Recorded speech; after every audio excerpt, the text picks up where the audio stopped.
வணக்கம், இது கரு டிவி. நான் உங்கள் கரு ஜெயசுமணிமாறன். இன்னைக்கு சாமானியன் பார்வையில் என்ன பார்க்க போறோம் அப்படின்னா, ஜாதிகள் இல்லையடி பாப்பா, குல தாழ்ச்சி உயர்ச்சி சொல்லல் பாவம் அப்படின்னு பாரதியார் கவிதை பாடியிருக்கிறாரு. அந்த கவிதைக்கு அர்த்தம் என்ன அப்படின்னா, ஜாதிங்கிறதே இந்த நாட்டில் இருக்கக்கூடாது. ஏன் ஜாதிங்கிறது இந்த நாட்டில் இருக்கக்கூடாது அப்படின்னா, ஒரு குலத்தை உயர்த்தியும் ஒரு குலத்தை தாழ்த்தியும் சொல்றது பாவம் அப்படின்னு பாரதியார் அவர்களே பாடி வச்சிருக்கிறாரு. பள்ளிகளில் எல்லாருமே கலர் ட்ரெஸ் போட்டு போகலாம். அப்படி கலர் ட்ரெஸ் போட்டு போகிற பட்சத்தில் பணக்கார வீட்டு பிள்ளை இருக்குன்னு வச்சுங்களேன், அது ஒரு நடுத்தர வர்க்கத்து பிள்ளையாக இருந்தாலும் பரவாயில்ல, அது என்ன பண்ணுன்னா ட்ரெஸ்ஸு நல்ல ட்ரெஸ்ஸாக போட்டு ஸ்கூலுக்கு போவாங்க. இந்த ஏழை குழந்தைகள் இருக்காங்கல்ல, அவங்க விலை குறைந்த உடைகளை உடுத்திட்டு வருவாங்க. அப்போது அவங்க பணம் இருக்கிறவங்க, நாம் ஏழ்மையானவங்க அப்படிங்கிற ஒரு ஏற்றத்தாழ்வு தெரிஞ்சிடும். இந்த ஏற்றத்தாழ்வு தெரியக்கூடாதுங்கிறதுக்கு தான் ஒரே மாதிரியான உடை உடுத்த வேணுங்கிறதுக்கு தான் யூனிஃபார்ம் அப்படிங்கிற ஒரு விஷயத்தை கொண்டு எல்லாருக்குமே ஒரே ட்ரெஸ்ஸு, அது பணக்காரனாக இருந்தாலும் சரி, ஏழையாக இருந்தாலும் சரி, நடுத்தர வர்க்கமானாலும் சரி, ஒரே ட்ரெஸ்ஸு போடும்பொழுது அவர்களிடம் எந்தவித பாகுபாடும் இருக்கக்கூடாதுங்கிறதுக்கு தான் இந்த பிஞ்சு மனசுக்குள்ள ஒரு ஏற்றத்தாழ்வு வந்துவிடக்கூடாதுங்கிறதுல கவனமாக இருக்கிறதுனால தான் அரசாங்கம் இன்னைக்கு வரைக்கும் சீருடைங்கிற விஷயத்தை ஃபாலோ பண்ணிட்டு வராங்க, இனிமேலும் ஃபாலோ பண்ணுவாங்க. இதை விட இன்னொரு விஷயம் என்ன கேட்டிங்கன்னா, ஜாதி அடையாளம். இப்போ என் பையனுக்கெல்லாம் கேட்டிங்கன்னா, என் பையனுக்கு பெரிய பையனாக இருந்தாலும் சரி, சின்ன பையனாக இருந்தாலும் சரி, ரெண்டு பேரும் கேட்டிங்கன்னா என்ன ஜாதிங்கிறதே தெரியாது அவனுக்கு.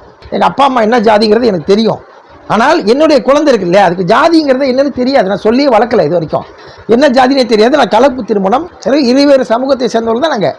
ஆனால் என்னுடைய குழந்தைகளுக்கு எந்தவித ஜாதியுமே சொல்லாமல் தான் இது வரைக்கும் நான் வளர்த்துட்டு இருக்கேன். அந்த குழந்தைகள்கிட்ட கேட்டிங்கன்னா அவங்க என்ன ஜாதிங்கிறதே தெரியாது. ஜாதிங்கிற ஒரு விஷயத்த உள்ளே திணிக்கும் பொழுது ஏற்றத்தாழ்வுங்கிற விஷயம் வந்துடும். ஏன்னா ஜாதிகள் அமைப்பே அப்படி தான் பிரித்து வச்சுருக்கோம். இந்த தொழில் செய்கிறவர் இந்த ஜாதி, இந்த தொழில் செய்கிறவர் இந்த ஜாதின்னு ஜாதிகளை மிகப்பெரிய ஒரு பாகுபாடாக பார்த்த காலங்கள்லாம் இருந்துச்சு, இன்றைக்கும் பார்க்குறாங்க. நீங்கள் இந்த ஆணவ கொலைகள்லாம் நடக்குது இல்லையா, ஆணவ கொலைகள்லாம் எதுக்கு நடக்குது, எதுக்காக நடக்குது ஆணவ கொலைகள்? இந்த ஜாதி வேறுபாடுனால தான் இந்த ஆணவ கொலைகள் நடக்குது.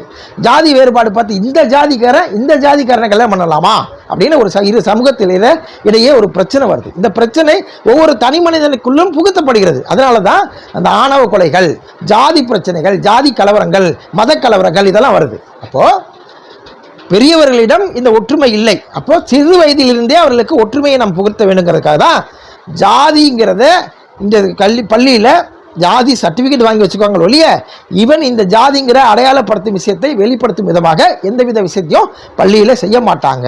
அப்படிங்கிறதா எந்தவித ஏற்றத்தாழ்வுமே குழந்தை மனதில் பதியக்கூடாது அப்படின்னு இருப்பாங்க. அதனால தான் ஜாதி அடையாளத்தோட கொடுக்குற ஐடி கார்டை நாம் எதிர்க்கிறோம் அப்படிங்கிறது தான் உண்மையான விஷயமா இருக்குது. பாரதி ராஜாவுடைய உதவியாளரான இருந்தவர், வசனகர்த்தா, சிறந்த வசனகர்த்தான்னு பேர் எடுத்த நமது பாக்யராஜ் அவர்கள் காலமாயிருக்கிறார். நமது கரு டிவி சார்பாக ஆழ்ந்த இரங்கல்களை தெரிவித்துக் கொள்கின்றோம்.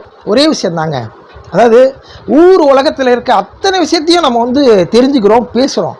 ஆனால் நம்ம உடம்புக்குள்ளே இருக்கிற பிரச்சனையை என்னங்கிறது நம்ம தெரிஞ்சுக்க விரும்புகிறதில்லை, அதை தெரிஞ்சிக்க முடியவும் முடியாது. அப்படி தாங்க இன்னைக்கு இறந்த இயக்குனர் பாக்யராஜ் அவர்கள் நல்லா இருந்திருக்காரு. நேற்று குஷ்பு மேடம் அவங்க பொண்ணு கல்யாணத்தில் தான் போய் கலந்துட்டு வந்திருக்கிறாரு. வீட்டுக்கு வந்திருக்காரு. காலையிலும் கூட வாக்கிங் போயிட்டு வந்திருக்கிறாரு. வந்தவர் அப்படியே சோஃபாவில் உட்காந்துருக்கிறாரு, நெஞ்சை பிடிச்சிட்டு சரிஞ்சிருக்காரு, மயக்கமாக சரிஞ்சிருக்காரு. அப்போலோ ஹாஸ்பிட்டலுக்கு கூட்டு போகிறாங்க.